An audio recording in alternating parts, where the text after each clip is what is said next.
સુરત મહાનગરપાલિકાને વધુ એક એવોર્ડ મળ્યો છે। નવી દિલ્હી વિજ્ઞાન ભવન ખાતે જળ સંચય જનભાગીદારી 1.0 એવોર્ડ વિતરણ સમારોહ યોજાયો હતો। વોટર હાર્વેસ્ટિંગ કેટેગરીમાં સુરત મહાનગરપાલિકાનો સમગ્ર ગુજરાતમાં પ્રથમ ક્રમ અને ભારત દેશમાં છઠ્ઠો ક્રમ આવ્યો છે।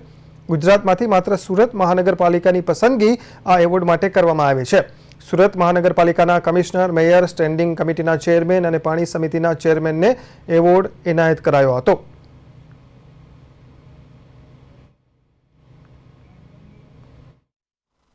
नमस्ते।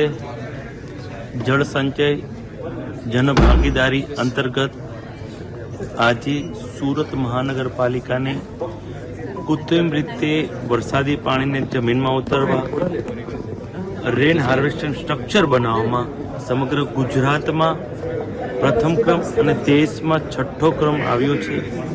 हूँ तमाम सुरतीओना साथ सहकारथी आदरणीय पाटील साहेबना मार्गदर्शन में सूरत महानगरपालिकाए छेल्ला 1 वर्ष में 11,000 जेटला रेन हार्वेस्ट स्ट्रक्चर बनाव्या छे। आ प्रधानमंत्री श्रीना कैच ध रेन अभियान ने सूरत महानगरपालिकाए एक इनिशिएटिव लईने काम कर्युं छे।